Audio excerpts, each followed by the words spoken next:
Hello there my dear friends, and welcome back to another Star Wars video. It is I coming at you once again, your favourite galactic hostess, Star Wars Meg, and today we have a huge update.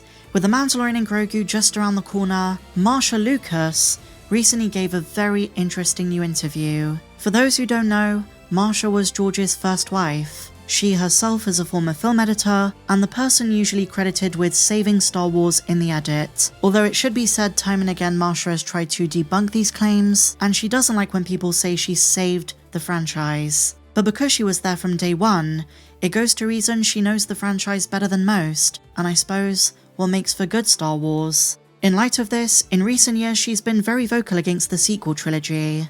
To be fair, you know, she wasn't big on George's prequels either. She thought he lost his mind with The Phantom Menace. But if you're talking about which she dislikes the most, it sounds like she has more gripes with Disney Star Wars, and the biggest crime in her book, killing off Han Solo in Episode 7. Now there are some IRL reasons why J.J. Abrams did that, mostly concerning Harrison Ford's wishes, but still, like many fans, Marcia thought it was a disgrace, and she also hates the way they killed off Luke. But today, my friend, she's back, and this time, she's made a very interesting comparison between the sequel trilogy, which she doesn't like, and a Disney Star Wars project she does enjoy, The Mandalorian. But it must be said, and she admits this herself, she hasn't seen Book of Boba Fett, she's not aware of the Mandalorian and Grogu movie, she's not up to date, but she is a fan of the first two seasons. Take a listen to what she said, and then we'll break it all down.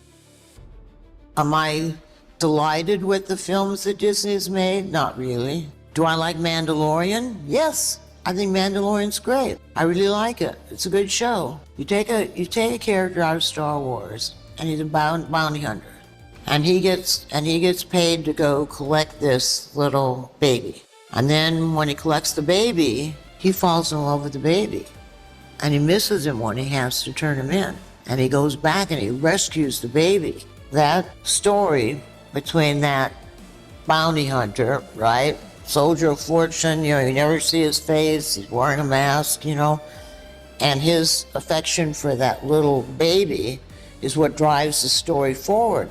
And what drives the story forward is that every week they have an adventure trying to get back to the baby's planet, where the baby came from, wherever Baby Yoda came from, find his people, and Mandalorian wants to find other bodies, other people like him. So you've got this metal man, this body hunter, and this Baby Yoda, this little green thing with big ears, going off on all these adventures together. And they're good adventures.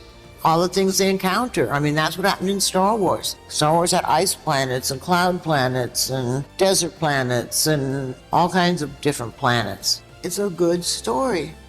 So, Marcia just touched upon something which I think makes Mando's first two seasons so great. Why, from a fan perspective, they're seen as the best. She says it's all about a good story. But in there, what I think she's inadvertently referring to, what she identifies, is the theme of togetherness, family, and more specifically, found family. Because when Din first meets the baby, he's a hardened badass, a bounty hunter who's been commissioned by the client to bring this child in. But even in that first season, through flashbacks, through conversations, Din's been through a lot. He himself in many ways is just a traumatized kid inside. And so when he makes the decision to kill IG-11, who's been instructed to terminate the baby, you get a real sense of who Din is. You start to see him as this hero who's got a warm heart. He's a good person. And throughout the season, and then again in season 2, they start to form this amazing father and son bond. But the real mystery, the real reason fans were so engaged, is because there were still so many lingering questions. Who is Grogu? Where does he come from? Is Mando gonna find his planet? His people? Is he really gonna bring Grogu to the Jedi? And if he does he have the heart to let him go? So they go through lots of missions together, they overcome a lot of hurdles and challenges, and in season 2, people like to say it was a cameo season, but they were so well placed. His first stop is trying to find other Mandalorians.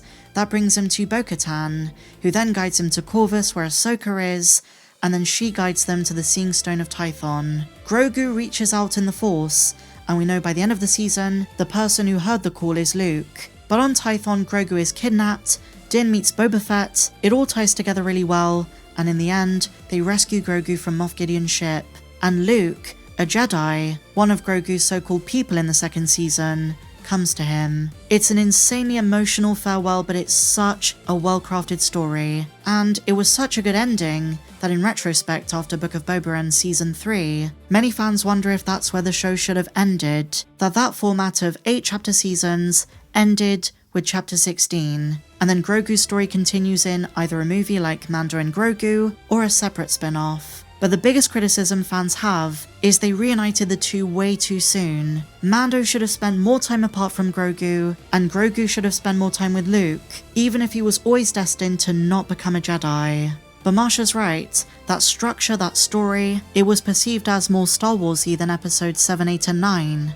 And that's kind of why until 2021, 2022, people were calling Jon Favreau and Dave Filoni the saviors of Star Wars. Here was something fresh. Here was something separate to the sequel trilogy. Here was a series with great heroes, amazing characters, classic Star Wars tropes, amazing fight sequences, badassery, some humor and cuteness, but so much better than the most recent Star Wars installment, which at the time was The Rise of Skywalker. And speaking of the sequel trilogy, here is what Marcia said next. What I don't care for the sequels, because there was no need to kill Harrison Ford. Why kill Han Solo, the beloved character Han Solo?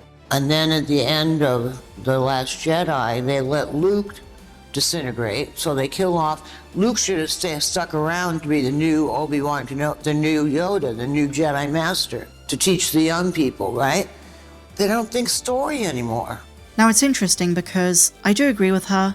I could just ramble on about my disagreements with the way J.J. Abrams and Rian Johnson did episodes 7 and 8, but I want to bring it back to Mando because I feel like sequel discourse is kind of redundant at this point. There's lots of people who want them to be decanonized or voided, made irrelevant, but I feel like so many of those conversations are a dead end. I don't have too much more to add to what she said in that regard, but if we bring it back to Mando, she's echoing some of my concerns about the way Jon Favreau wrote The Mandalorian and Grogu. From things we've heard, it sounds like a mishmash of certain episodes that were intended for the 4th season, but they're being brought to the big screen. And the biggest complaint I have is based on synopses, based on the trailer.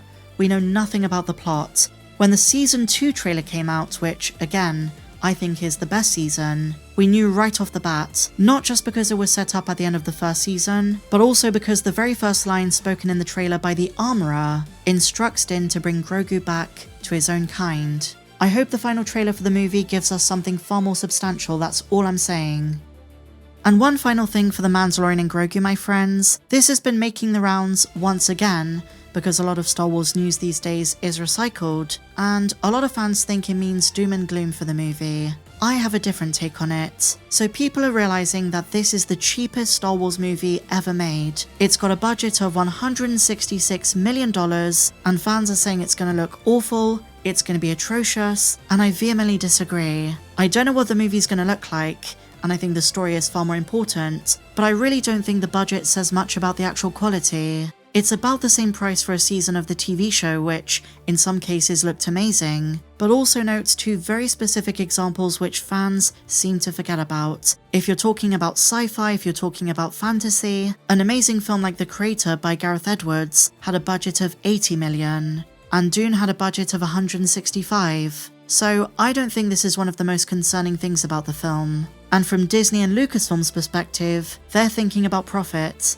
They remember Solo and how much that failed. So this time round, with Star Wars' return to cinemas for the first time in 7 years, they're going for a lower budget, and that way, even if the box office is less than they expect, it'll be less of a disaster than if they spent $400 or $500 million on it. But I have a lot of respect for Marcia.